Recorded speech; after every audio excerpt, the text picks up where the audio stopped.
ஆண்டவரை நோக்கி ஜெபிப்போம். ஒரு ஜெப பாடலாக நம்ம எல்லாருக்கும் தெரிந்த ஒரு பாடல். அந்த பாடலில் ஒரு அடியே பாடலாம். பலிபீடத்தில் என்னை பரனே படைக்கிறேனே இந்த வேளை என்ற பாடல். அந்த பாடலிலே சுயம் என்னில் சாம்பலாய் மாற சுத்தாவியே அருள் மூட்டும், ஜெயம் பெற்று மாமிசம் மாட தேவாவியே அருள் செய்யும் என்ற அந்த ஒரு அடியை நாம் பாடலாம். பலிபீடத்தில் என்னை பரனே. சாரி, லாஸ்ட் மினிட்ல சொல்லிட்டேன்.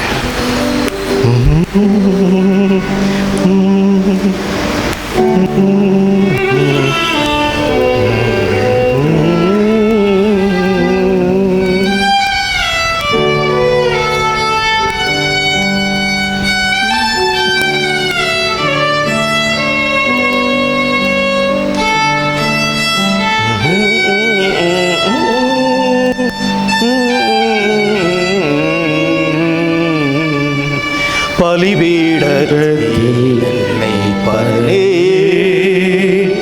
படைக்கிறேன்,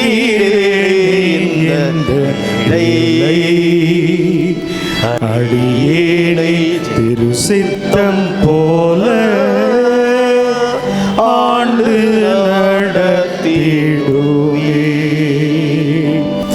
கல்வாரியின் அன்பினையே கண்டு விரைந்தோடி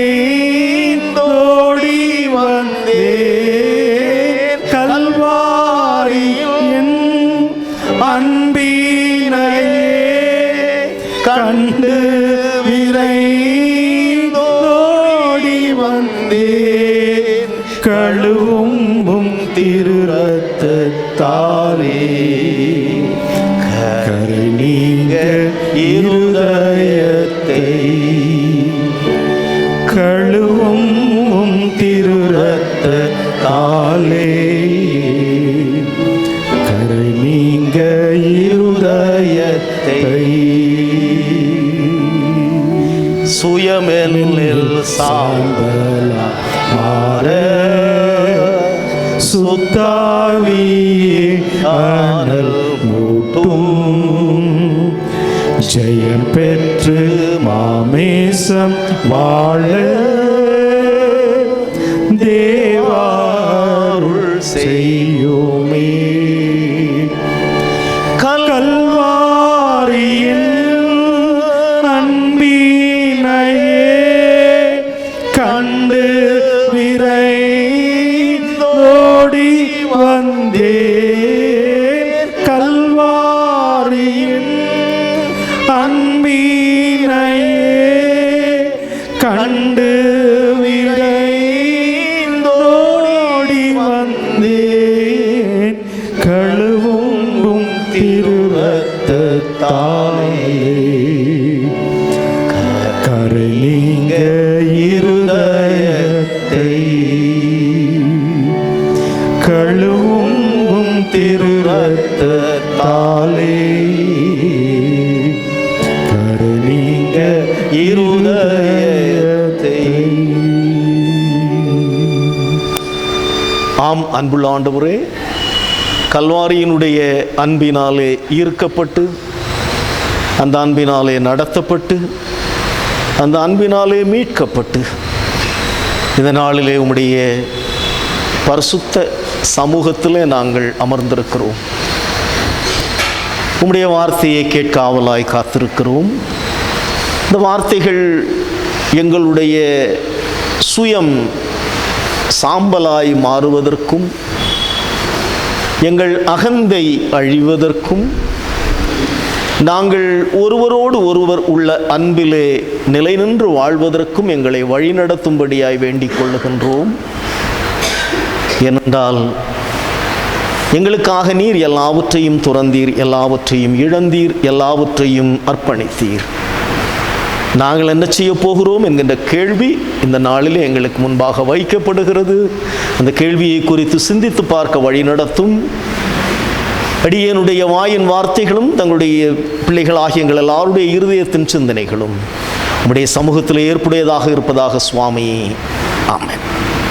ஆண்டவருக்குள் அன்பானவர்களே, இந்த காலை நேரத்தில் உங்கள் எல்லாரையும் மிகுந்த பணிவோடும் அன்போடும் வாழ்த்துவதிலே மகிழ்ச்சி அடைகிறேன். இந்த தபசு காலங்கள் நம்முடைய வாழ்க்கையில் ஏதாகிலும் ஒரு சின்ன மாறுதலை ஏற்படுத்துமானால் அது ஆண்டவருக்கு மகிமையாக அமையும் என்று நிச்சயமாய் நான் நம்புகிறேன். ஏதாகிலும் ஒரு மாறுதல், சம் சேஞ்ச் நிச்சயமாய் நடக்க வேண்டும், நடந்திருக்க வேண்டும். அப்படி இல்லை என்று சொன்னால் இந்த ஆண்டு மறுபடியும் ஒரு முறை நாம் வந்து போனோம் என்கின்ற அந்த நிலையில் இருக்கும் என்று நான் கருதுகிறேன். நாளுடைய செய்திக்கு அடிப்படையாக எடுத்துக்கொண்ட திருமுறை பகுதி நமக்கு வாசிக்கப்பட்ட பழைய ஏற்பாட்டின் பகுதி ஏசாயாவின் நற்செய்தி நூல் 43வது அதிகாரம் 8 முதல் 12 வரையான வசனங்கள். 18 22 வரையான வசனங்கள். ஏசாயா 43 18 22 வரையான வசனங்கள். முந்தினவைகளை நினைக்க வேண்டாம், பூர்வமானவைகளை சிந்திக்க வேண்டாம். ஒரு சின்ன அடிக்குறிப்பு அதுக்காக சொல்லுகிறேன், ஃபுட் நோட் என்று வைத்துக் கொள்ளலாம். திருமறையிலே வேறு சில இடங்களிலே நீங்கள் திரும்பி பார்த்தால், உன் பூர்வ நாட்களை நினை, உன் தகப்பனை கேள், அவன் உனக்கு சொல்லுவான் என்று சொல்லப்படுகிறதை நீங்கள் கேள்விப்பட்டிருக்கிறீர்கள். இப்பொழுது அதுக்கு நேர் மாறாக சொல்லப்படுகிறது, முந்தினவைகளை நினைக்க வேண்டாம், பூர்வமானவைகளை சிந்திக்க வேண்டாம்.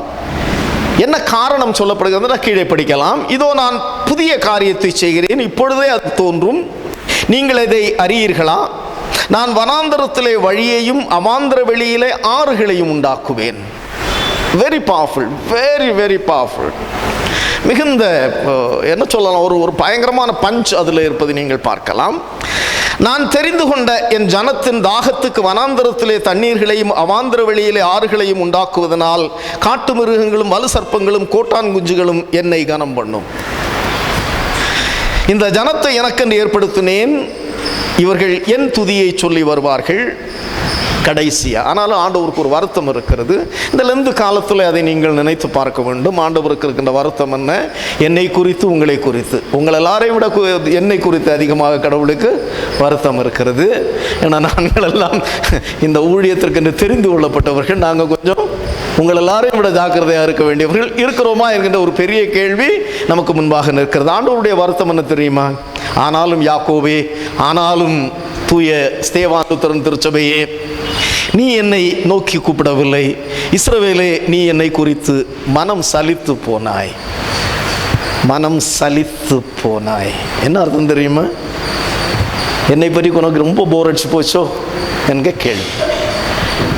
இந்த கேள்வியை மனதில் வைத்துக் கொள்ளுங்கள். இந்த கேள்வியை ரொம்ப அதிகமாக சிந்திக்க மாட்டோம், கடைசியில் நான் இந்த கேள்விக்கு வருவேன். ஆனால் நாம் சிந்திக்கின்ற ஒவ்வொரு விஷயமும் இந்த கேள்வி தொங்கி நிற்கட்டும். ஒவ்வொரு விஷயத்தையும் நாம் சிந்திக்கின்ற போது இந்த கேள்வி நமக்கு முன்பாக தொங்கி நிற்க வேண்டும் என்று நான் வாஞ்சிக்கிறேன். செய்தி அறிமுகமாக நான் சமீபத்தில் படித்து வியந்த ஒரு செய்தியை, நிகழ்வை உங்களுக்கு சொல்லுகிறேன். அதை ஆங்கிலத்தில் போட்டிருக்கிறேன், தமிழில் போடுறது கொஞ்சம் கஷ்டமாக இருந்ததுனால. 2022ஆம் ஆண்டு ஜனவரி மாதம் புடாபெஸ்ட் என்கின்ற அந்த நகரம், ஹங்கேரியில் உள்ள அந்த ஹங்கேரி நாட்டினுடைய புடாபெஸ்ட் நகரத்தில் ஒரு சர்வதேச அக்வாட்டிக் ஆர்டிஸ்டிக் ஸ்விம்மிங் என்று சொல்லுவோம், தண்ணிக்குள்ளால் சாகசங்கள் செய்கின்ற ஒரு போட்டி. அதில் நிறைய பேர் கலந்து கொள்ளுகிறார்கள். அதில் அமெரிக்காவை சேர்ந்த அனிட்டா அல்வாரஸ் என்கின்ற ஒரு பெண் கலந்து கொண்டார், போட்டியாளர். அவருடைய கோச்சுக்கு பேர் ஆண்ட்ரியா ஃபியூன்டேஸ் அப்படின்னு சொல்லப்படுகிறது. ஆண்ட்ரியா பேர் பரவாயில்ல, நிகழ்வை மட்டும் மனதில் வைத்துக் கொள்ளுங்கள். இந்த அனிட்டா அல்வாரஸ் தண்ணிக்குள்ளால் பயங்கரமான சாகசம் பண்ணி கொண்டிருக்கிறார்கள். திடீரென்று யாரோ ஒரு கேலரியிலேருந்து அந்த ஸ்விம்மிங் பூலுகளால் குதிக்கிறாங்க. எல்லாரும் பார்த்து கொண்டே இருக்கிறார்கள். திடீரென்று ஒருத்தர் அந்த ஸ்விம்மிங் பூலுகளால் குதிக்கிறாங்க. குதிச்சவர் யாருன்னு பார்த்தாச்சுன்னு சொன்னால் அனிட்டாவினுடைய கோச் ஆண்ட்ரியா. உள்ளே போனால் Anita almost fainted under water. தண்ணிக்குள்ளால் என்ன செய்திருக்கிறாங்க? மூர்ச்சையாக இருக்கிறாங்க. அந்த நேரத்தில் அந்த அம்மா கோச் உள்ளே போகலைன்னா அனிட்டா இறந்து போயிருப்பாங்க. கோச் மேலே இருந்து பார்க்குறாங்க, கவனிச்சுக்காங்க, ரொம்ப கவனிச்சுக்காங்க. இது அப்படியே நான் கடவுளுக்கு ஒப்பிட்டு சொல்லுவேன். கோச் மேலே இருந்து பார்த்துன்னு இருக்கிறாங்க. என்ன அர்த்தம் தெரியுமா? ஒவ்வொரு அசைவையும் அவர்கள் என்ன செய்கிறார்கள்? கவனித்து கொண்டே இருக்கிறார்கள். திடீரென்று அவர்கள் பார்க்கின்ற போது ஒரு குறிப்பிட்ட நேரம் வரையிலும் தான் அவர்கள் தண்ணிக்குள்ளே இருக்கலாம். தண்ணிக்கு அதுக்கப்புறம் என்ன செய்யணும்? மேலே வரணும். ஆனால் வரலை. உணர்ந்து கொண்டார்கள், சம்திங் ஹேப்பன், ஏதோ ஒன்று நடந்திருக்கிறதுன்னு சொல்லி தான் அவங்க என்ன செய்தாங்க. யாரும் எதிர்பாராத நேரத்தில் அந்த தண்ணீரில் குதித்தார்கள். கூடவே ஒரு சிலர் வந்து அந்த அனிட்டாவை வெளியே கொண்டு வந்து மூர்ச்சையாக இருந்தவர்களை பாதுகாத்தார்கள். அடுத்த ஸ்லைடு. இந்த நிகழ்வில் ஆண்ட்ரியா வந்து வெறும் ஒரு பயிற்சியாளர் அல்ல.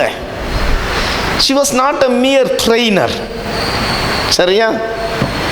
ஒரு ஆசிரியர் என்று சொல்லுகிறவர், ஒரு பயிற்சியாளர் என்று சொல்லுகிறவர் எந்த அளவுக்கு தன்னை சார்ந்திருக்கின்ற மாணவர்களோடு உன்னிப்பாக கவனிக்க வேண்டும் என்பதற்கு இது ஒரு உதாரணம். நான் இன்றைக்கும் என்னுடைய 1ஆம் வகுப்பு டீச்சர் ஜெமிமா டீச்சரை மனதில் நினைத்திருக்கிறேன். எத்தனை வருஷம் ஆயிருக்கும் யோசித்து பாருங்க. என்னுடைய முதல் வகுப்பில் அவங்க பேர் ஜெமிமா டீச்சரு. அவங்க ஒரு கிறிஸ்டியன். அவங்க அந்த பள்ளிக்கூடத்தில் போகின்ற போது உங்களுக்கு தெரியும், ஸ்லேட்டில் அந்த காலத்தில் ஸ்லேட்டெல்லாம் இப்போ அதெல்லாம் போயிடுச்சுன்னு நினைக்கிறேன்.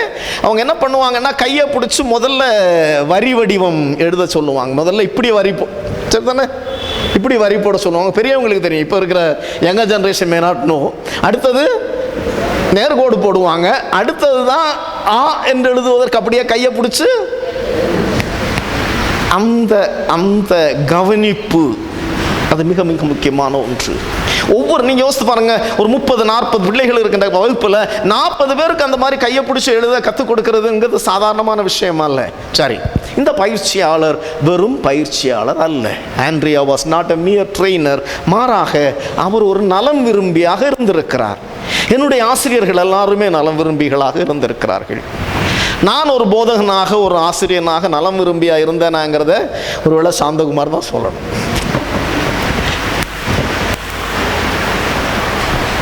ஆசிரியர் என்பவர் நமக்கு மேல் இருப்பவர், இப்படி வச்சுக்கலாமே, நமக்கு மேல் இருப்பவர் ஒரு நலம் விரும்பியாக இருக்க வேண்டும்.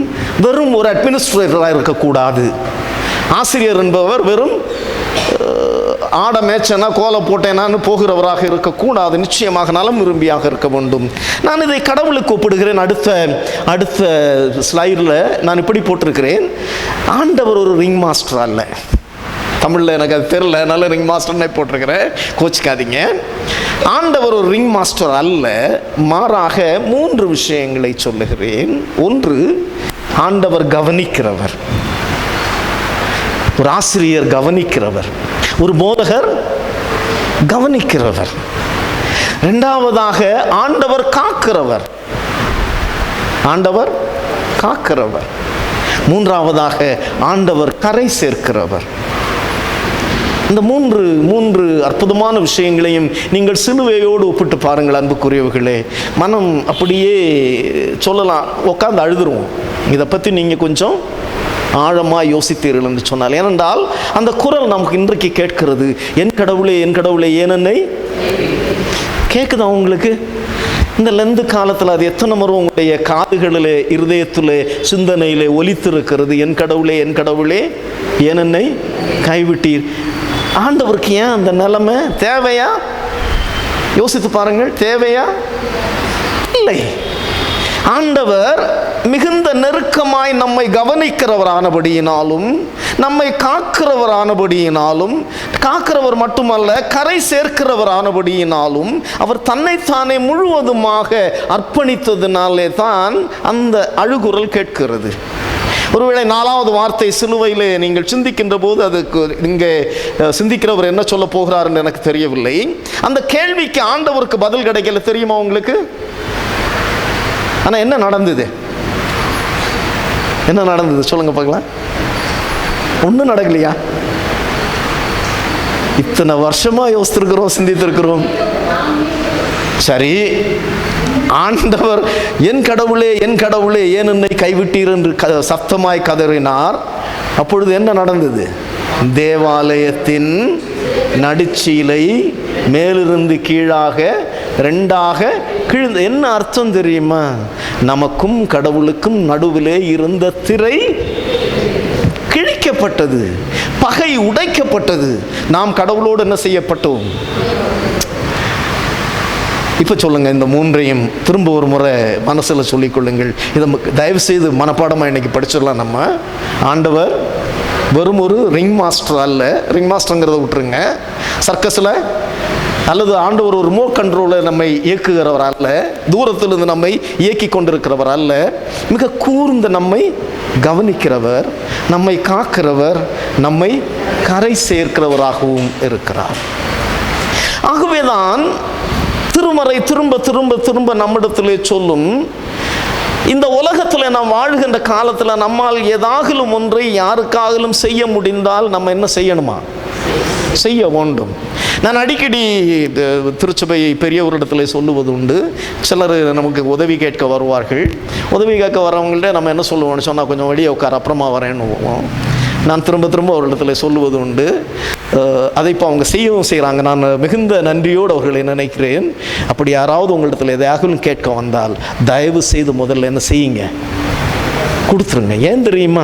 அவங்க உங்களிடத்தில் வந்து கேட்கின்ற போது தங்களுடைய சுயமரியாதை, சுய கௌரவம், தங்களுடைய அந்த அந்த ஒரு நிமிஷம் நீங்கள் யோசித்து பாருங்களேன். நீங்கள் ஒருவரிடத்தில் சென்று ஒன்றை யாசகம் கேட்டோம்னா எவ்வளவு அவமானப்படுவீர்கள், வெட்கப்படுவீர்கள். இவை அனைத்தையும் விட்டு நம்மிடத்தில் வந்து கேட்கிறார்கள். அவர்களை போயிட்டு அப்புறமாவான்னு தயவு செய்து சொல்லவே சொல்லாதீர்கள். இருந்தால் கொடுங்கள், இல்லை என்று சொன்னால் என்னிடத்தில் இல்லை என்று சொல்லுங்கள், பரவாயில்லை. ஆனால் வெயிட் பண்ணு, அப்புறமா தரேன் என்று சொல்லவே வேண்டாம் என்று நான் சொல்லுவேன். அருமையானவர்களே, ஏன் தெரியுமா? அந்த அந்த அனிட்டா வேலரஸ் என்கிற அந்த பிள்ளையை நினைத்து பாருங்கள். இளம்பெண். ஒருவேளை கூர்ந்து கவனிக்க ஒருவர் இல்லாமல் இருந்திருந்தால் அன்றைக்கு அவர் தண்ணீருக்குள்ளே மாண்டு போயிருப்பார். இஸ்ரவேல் மக்கள் 40 ஆண்டுகள் அந்த வனாந்தரத்தில் வருகின்ற காலத்தில் கவனிக்க ஆள் இல்லைன்னா மாண்டு போயிருப்பார்கள், அழிந்து போயிருப்பார்கள். 40 நாளில் கடந்து வர வேண்டிய இடத்துல 40 ஆண்டுகளாக ஆண்டவர் அந்த மக்களை வழிநடத்தி வருகிறார். அன்புக்குரியவர்களை கொஞ்சம் மனதில் நினைத்துக் கொள்ளுங்கள். how much God has been doing to us. நம்முடைய வாழ்க்கையில் கடவுள் எந்த அளவுக்கு நமக்கு செய்திருக்கிறார் என்பதை யோசித்து பாருங்கள். ஆகவே தான் இப்படி சொல்லுவார்கள். ஆங்கிலத்தில் ஒரு சேயிங் உண்டு. அடுத்த தமிழில் என்னால் அதை டிரான்ஸ்லேட் பண்ண முடியல, அதனால் ஆங்கிலத்தில் போடுறேன். இங்கிலீஷும் தமிழும் கலந்து போடலாம். இந்த சேயிங் எனக்கு ரொம்ப பிடிச்ச சேயிங். இதனுடைய சோர்ஸ் எங்கேன்னு எனக்கு தெரில. நான் இதை சமீபத்தில் கேள்விப்பட்டேன். What we do for ourselves will die with us. நமக்காக நாம் செய்து கொள்ளுகிறது நம்மோட என்ன செய்யும்? அழிந்து போகும், முடிந்து போகும், இறந்து போகும், கடந்து போகும். But what we have done for others is immortal and will remain forever. நாம் வேற பிறருக்காக ஏதாகிலும் ஒன்றை செய்தோம் என்று சொன்னால் அது இம்மார்டல், அழிவில்லாதது. அது என்ன செய்யுமாம்? என்றைக்கும் நிற்கும். இதற்கு நான் உதாரணம் சொல்ல வேண்டிய அவசியமே கிடையாது. ஒரு அன்னை தெரசாவை நினைத்துக் கொள்ளுங்கள். ஏன் அந்த அம்மாவை பற்றி இன்றைக்கும் பேசுகிறோம்? அவங்க தனக்கென்று ஒன்றுமே செய்து கொள்ளவில்லை. ஒரு காந்தியடிகளை பற்றி நாம் ஏன் பேசுகிறோம்? அவர் தனக்கென்று ஒன்றையும் சேர்த்து வைக்கவில்லை. உள்ளது எல்லாவற்றையும் என்ன செய்தார்? பிறருக்கென்று கொடுத்தார். ஆண்டவர் இயேசு கிறிஸ்துவை பற்றி நாம் ஏன் இன்றைக்கும் பேசுகிறோம்? அவர் எதனா எழுதி வச்சாரா? எத்தனை புஸ்தகம் எழுதினாரு? ஆண்டவர் எழுதின புஸ்தகம் எத்தனை? அவர் எதையும் எழுதி வைக்கல, எதையும் எழுதி வைக்கல. ஒரு பேசினவற்றை பிறர் எழுதி வைத்தார்கள். இன்றைக்கும் அந்த ஆண்டவரை பற்றி நாம் பேசுகிறோம். அருமையானவர்களே, ஆகவே நாம் தெரிந்து கொள்ள வேண்டிய ஒன்று, நம்முடைய வாழ்க்கை என்பது ஒரு புனித பயணம் என்று சொல்லுவேன். வாழ்க்கை என்பது ஒரு போட்டி அல்ல. சரியா? வாழ்க்கை என்பது ஒரு விளையாட்டு போட்டி அல்ல. ஆனால் இன்றைக்கு நம்முடைய பிள்ளைகளுடைய வாழ்க்கையை ஒரு போட்டியாக மாற்றிவிட்டார்கள். இது ஆர்டிஃபிஷியலி கிரியேட்டட். நம்முடைய பிள்ளைகள் இன்றைக்கு நீட்டுக்கு படிக்கிறதுக்காக வீட்டில் வேற எந்த என்ன சொல்லலாம் மகிழ்ச்சியும் கிடையாது. டிவி போட்டால் ஆஃப் பண்ணிடு, பிள்ளை படிக்கணும். சரியா? சரி, இன்னைக்கு கொஞ்சம் வெளியே போய் பிள்ளை படிக்கணும். சரி, நீட்டு முடிஞ்சாச்சு, அதுக்கப்புறம் காலேஜுக்கு போயாச்சு, அங்கே படிக்கணும். ஏன்?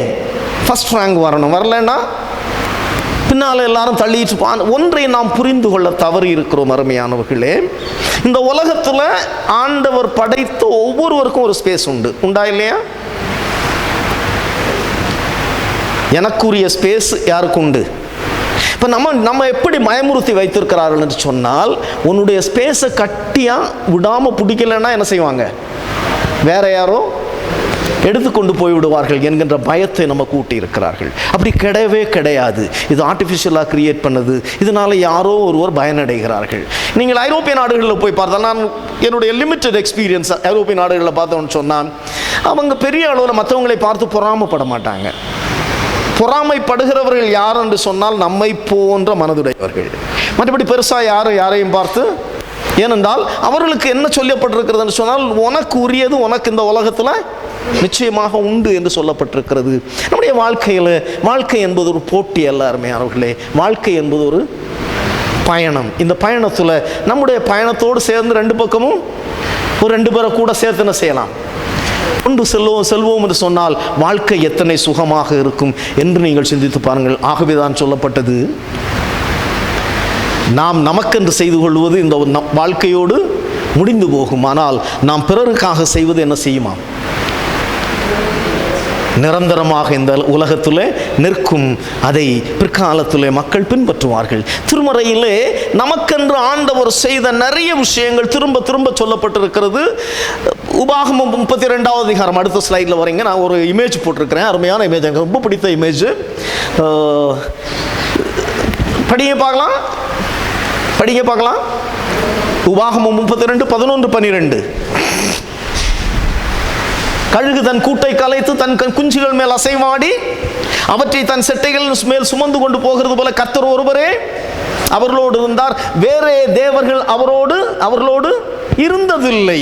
இஸ்ரவேல் மக்களுடைய அந்த பயணத்தில் யார் கூட இருந்தது என்று சொன்னால் கர்த்தர். இப்போ அந்த ட்ரெயினரை மனசுல நினச்சிக்காங்க. அதற்காக நான் திரும்ப வருகிறேன். அந்த ட்ரெயினரை மனசுல நினச்சிக்காங்க.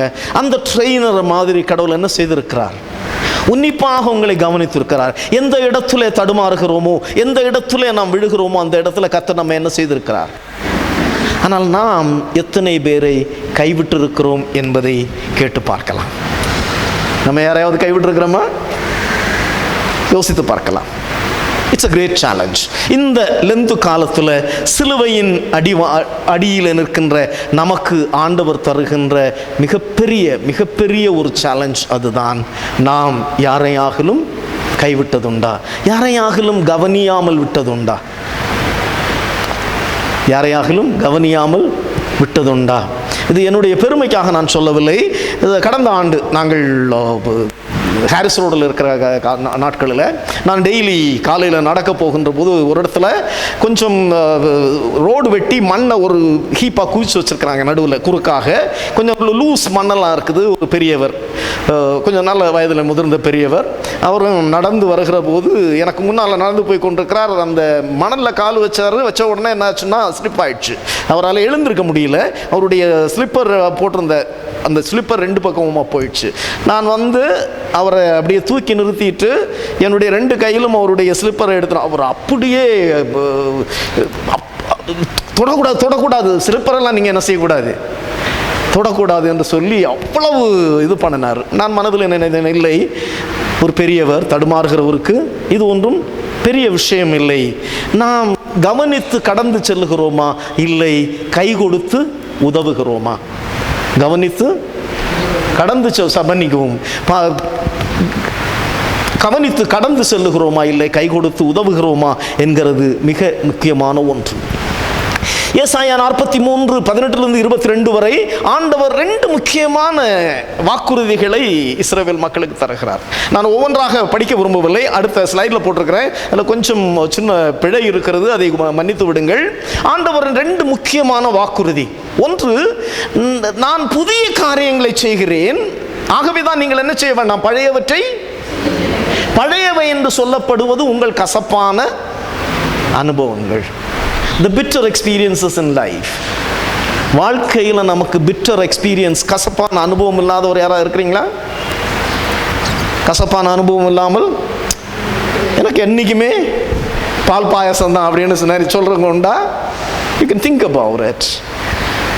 We go through bitter experiences day in and day out. இந்த கசப்பான அனுபவங்களை நீங்கள் உங்களுக்கு மேலாக வைத்தால் நீங்கள் அமிழ்ந்து போவீர்கள். சரியா? இந்த கசப்பான the bitter experiences, if you really keep them above you, you may sink inside like that athlete. What we need is someone to really lift us up. And God says, I will lift you up. உங்களை நான் அப்படியே கரம் தூக்கி எடுப்பேன். Where there is no way. அதாவது நம்ம பல நேரங்களில் முட்டு சந்தில் போய் நிற்போம், தெரியுமா உங்களுக்கு? நமக்கு இந்த ஷார்ட்கட் அந்த டெம்டேஷனை பற்றி சொல்லுகிற போது சொல்லியிருக்கிறேன். we have the habit of taking shortcuts, இல்லையா? ஷார்ட்கட்ஸ் நிறைய எடுப்போம். இந்த ஷார்ட்கட்ஸ் எடுக்கும்போது சில நேரங்களில் நம்ம என்ன எங்கே போய் நிற்போம்? ஒரு டெட் எண்டில் போய் நிற்போம், இல்லையா? அதுக்கு மேலே என்ன இருக்காது? வழி இருக்காது. வாழ்க்கையில் பல நேரங்களில் we experience dead ends. வாழ்க்கையில் பல நேரங்களிலே நாம் இதுதான், இதற்கு மேல வழி இல்லை என்கின்ற அந்த நிலையிலே வருகின்ற போது ஆண்டவர் சொல்லுகிறார், நான் உங்களுக்கு வனாந்தரத்திலே வழியை திறப்பேன். வேகமாக சொல்லி கடந்து செல்ல விரும்புகிறேன். வனாந்தரம் என்று சொல்வது என்ன? wilderness. What is wilderness experience? Loneliness, desperation, danger. Loneliness, desperation, danger.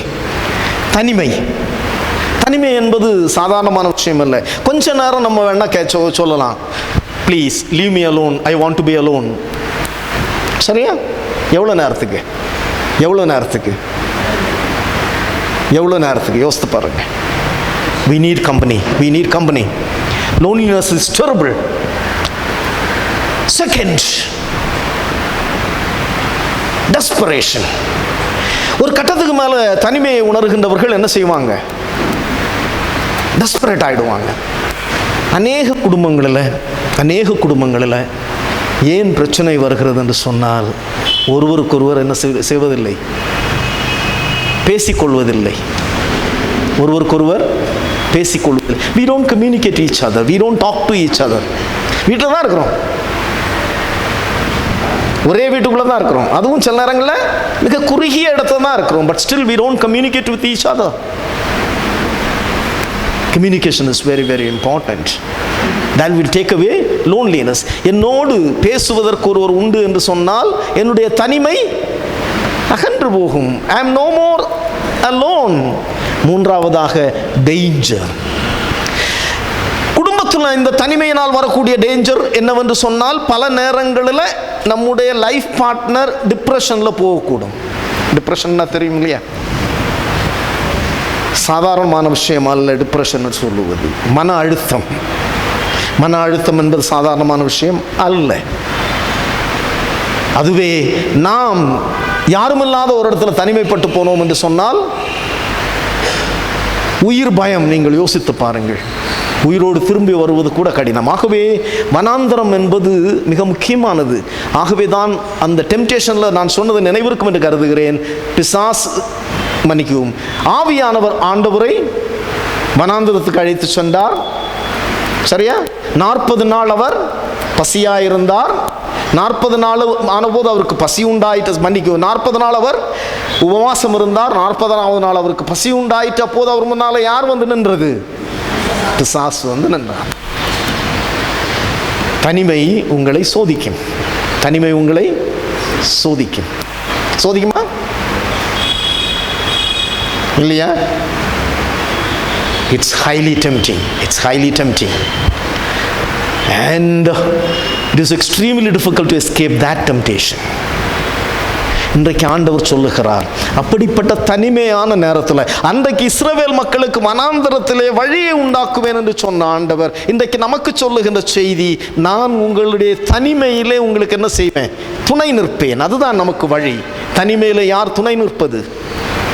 நம்ம அடிக்கடி பாடுவதுண்டல்லவா, யார் என்னை கைவிட்டாலும் ஆண்டவர் என்னை கைவிடுவதில்லை.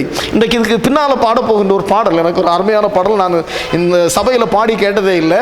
வாரா வினை வந்தாலும் சோராதே, அந்த பாடலை பாடப்போகிறேன். இரண்டாவதாக ஆண்டவர் இன்னொரு விஷயத்தை சொல்லுகிறார், பாலைவனத்திலே நான் நதியை உருவாக்குவேன். It's something very, very strange to create a river in the desert. நம்ம அடிக்கடி சொல்லுவது உண்டு அல்லவா, nothing is impossible for God. கடவுளிடத்தில் அசாத்தியம் என்று ஒன்றுமில்லை. nothing is impossible with God. God can do everything. ஏனென்றால் we need to be satisfied. நம்முடைய தாகம் தீர்க்கப்பட வேண்டும் என்பதற்காக வனாந்தரத்திலே என்ன செய்கிறார்? அவர் நமக்கு நீரோடையை உருவாக்குகிறார். இந்த பாலைவனத்திலே சொல்லுகின்ற பாலைவன கப்பல் என்று ஒன்றை சொல்லுவோம், தெரியுமா? ஒட்டகம். வெரி குட், நல்லா இருக்கு, நல்ல ஜெனரல் நாலேஜ் இருக்குது. என்ன விட உங்களுக்கு ஃபாஸ்ட்டாக இருக்கிறீங்க. இந்த ஒட்டகம் பாலைவனத்தில் வளரக்கூடிய மிகப்பெரிய செடி, மிக அரிதான தாவரம் என்னவென்று சொன்னால் கள்ளிச்செடி, கேக்டஸ். நல்ல முள் இருக்கும் இல்லையா? ஆனால் அந்த முள்ளையும் சாப்பிட்டு தன்னை காத்து கொள்ளுகின்ற நிலையை யாருக்கு கடவுள் கொடுத்திருக்கிறார்? ஒட்டகத்திற்கு கொடுத்திருக்கிறார் அல்லவா? பாலைவனத்தில் தாகம் தீர்க்கின்ற வழி உண்டா? நம்முடைய வாழ்க்கை என்கின்ற அந்த வறண்ட நிலத்தில் நிச்சயமாக நமக்கு தாகம் தீர்க்கின்ற வாய்ப்பை கடவுள் ஏற்படுத்தி தருகிறார். ஆகவே தான் திரும்ப திரும்ப திரும்ப நமக்கு சொல்லப்படுகிறது, நீங்கள் போகின்ற பாதையில் உங்களோடு உங்கள் சகோதரரை சகோதரிகளை இணைத்து கொண்டு அழைத்து செல்லுங்கள் என்கின்ற அந்த சொல். ஆனால் ஆண்டவருக்கு ஒரு வருத்தம் இருக்கிறது. 22வது வசனம் ஒருத்தர் வாசியுங்கள். ஏசாயா 43:22. நாம் நிறைவு செய்வோம் வேகமாக. இத்தனையும் செய்த பின்பும் யாக்கோபே நீ என்னை நோக்கி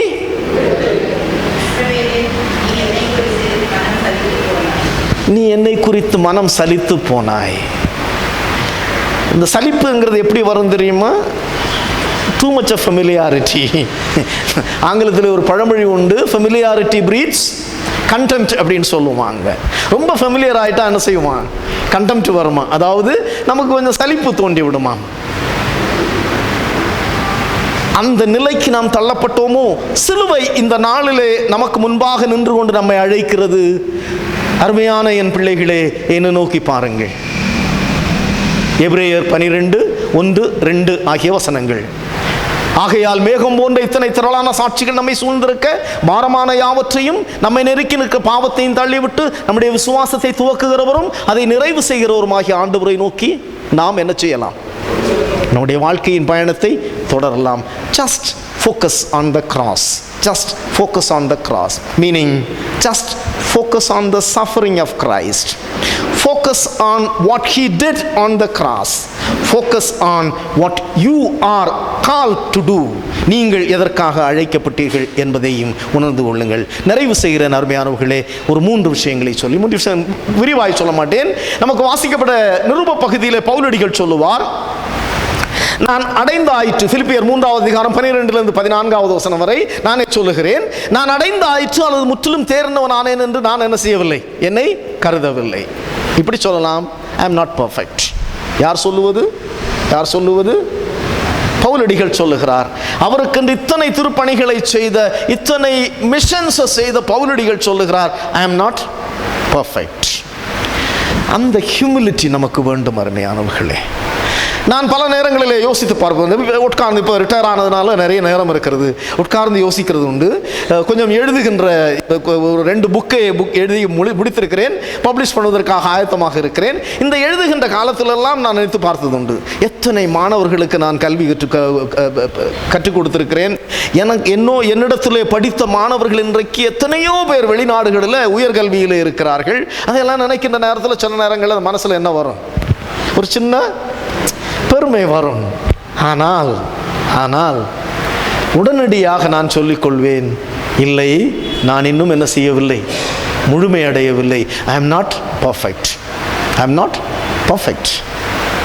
நம்முடைய வாழ்க்கையில் அதை உணர்ந்து கொள்ள வேண்டும். ஐ ஆம் நாட் பர்ஃபெக்ட். நான் அடைந்த ஆயிற்று அல்லது முற்றிலும் தேறினவன் நான் என்று என்னை கருதவில்லை. ஆனால் ஒன்று செய்கிறேன், கவனிச்சுக்காங்க. பவுலடிகளுடைய வாழ்க்கை ஃபார்முலா, நமக்கு பவுலடிகள் தந்திருக்கின்ற வாழ்க்கை ஃபார்முலா. forgetting the past. சொன்னேன் அல்லவா, கசப்பான அனுபவம், the bitter experiences that we went through in our life. நான் இந்த நிலைமைக்கு வருவதற்கு எத்தனை அவமானங்களை அடைந்திருக்கிறேன் என்பது எனக்கு தெரியும். இன்றைக்கு திரும்ப யோசித்து பார்த்தால் பல நேரங்களில் அவ்வளவு கசப்பான அனுபவங்களை நான் சந்தித்திருக்கிறேன். ஆனால் பவுலடிகள் சொல்லுகின்ற வார்த்தை எனக்கு ஊக்கம் அளித்திருக்கிறது. பின்னானவைகளை மறந்து, சரியா, முன்னானவைகளை நாடி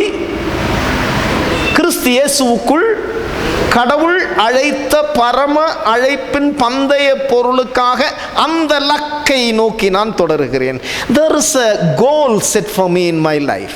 என்னுடைய வாழ்வுக்கு ஒரு கோல் இருக்கிறது.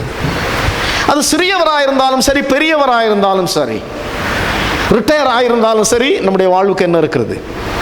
ரிட்டையர் ஆன பெரியவர்கள் என்னோடு சேர்ந்து you should be able to really affirm still there is a goal set for us.